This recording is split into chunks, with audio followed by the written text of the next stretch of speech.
সূরা আদ-দুহা যেদিন নাজিল হয় সেদিন একটি চমৎকার ঘটনা ঘটে। জিবরাইল আলাইহিসসালাম যখন নবী সাল্লাল্লাহু আলাইহি ওয়াসাল্লামকে শিখিয়েছিলেন ওয়ালা সাউফা ইউতিকা রাব্বুকা ফাতারদা, তখন নবী সাল্লাল্লাহু আলাইহি ওয়াসাল্লাম থেমে গেলেন। কোরআন নাজিলের সময় তিনি খুব কষ্ট পেতেন, ওনার উপর অনেক প্রেশার হতো, তিনি ঘেমে যেতেন। আরবে তখন অনেক বেশি গরম ছিল। এত কষ্টের মাঝেও তিনি জিবরাইল আলাইহিসসালামকে বললেন, এই জিবরাইল থামো থামো, আমার কিছু কথা আছে, তুমি সাক্ষী। আল্লাহ বলেছেন তিনি আমাকে খুশি করে ছাড়বেন, তাই আমি আল্লাহর কাছে কিছু চাইতে চাই। জিবরাইল আলাইহিসসালাম অবাক হয়ে প্রশ্ন করলেন, হে নবী, আপনি কি চান আল্লাহর কাছে? তখন তিনি বললেন, তোমাকে সাক্ষী রেখে বলতে চাই, আমার একজন উম্মত যদি জাহান্নামে থাকে তাহলে আমি আল্লাহর উপর খুশি হব না।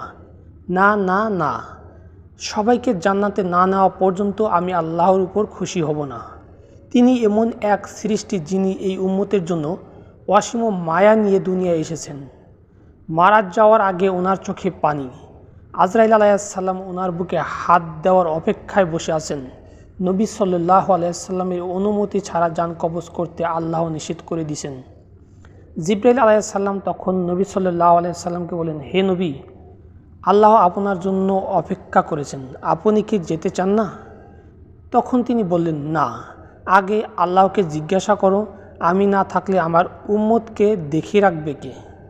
তখন আল্লাহ জিবরাইল আলাইহিসসালামকে বললেন, আমার নবীকে বলো, আমি তার উম্মতকে একা রাখব না, আমি তাদেরকে দেখে রাখব, আমি তাদেরকে আগলে রাখব।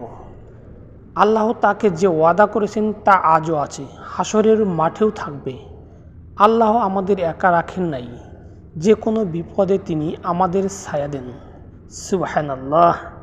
জীবনে কত ঝামেলা পড়লাম, কত কি গেল জীবনের উপর দিয়ে, কিন্তু আল্লাহ কোনোভাবে একটা উপায় বের করে দিয়েছেন।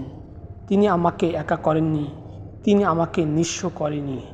আলহামদুলিল্লাহ। মাশাআল্লাহ, কত সুন্দর ভিডিওটি। ভালো লাগলে অবশ্যই শেয়ার করে দিবেন অন্যদের মাঝে।